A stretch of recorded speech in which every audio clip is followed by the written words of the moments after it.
בוקר טוב, נעים מאוד, סיגל אלחמיאס, מאמנת נשים למיקוד ולהגשמה עצמית. בהכשרות שלי אני יועצת ארגונים תואר שני ומאסטר NLP.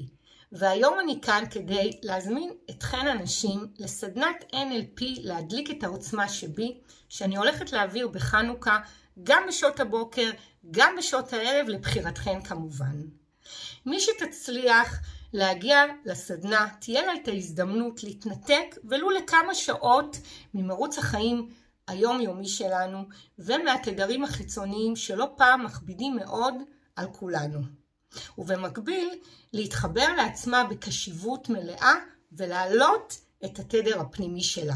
אני הולכת להעביר בסדנה כלים פרקטיים לחוסן וליצירת איזונים בחיים האמיתיים שלנו. הסדנה תאפשר בעצם אווירה רגועה, חמה ומחבקת, כדי שכל אחת תוכל לייצר בתוכה את השקט הפנימי ואת המיקוד בצרכים החשובים לה.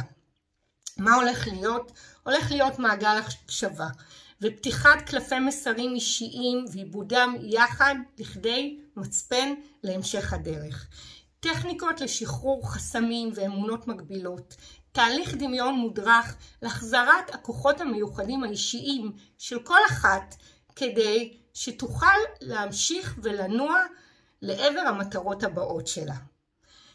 כל זה כדי לאפשר לך לחבק את עצמך באמת בתנאים הנכונים ולצאת בסופו של יום מהסדנה עם מוטיבציה פנימית להמשך הדרך. כמובן שהולכות להיות עוד הפתעות ועוד פינוקים, מוזמנת להציץ בקישור בביו, ואם תרצי אני כאן לפרטים נוספים בפרטי. תודה והמשך יום טוב, סיגל.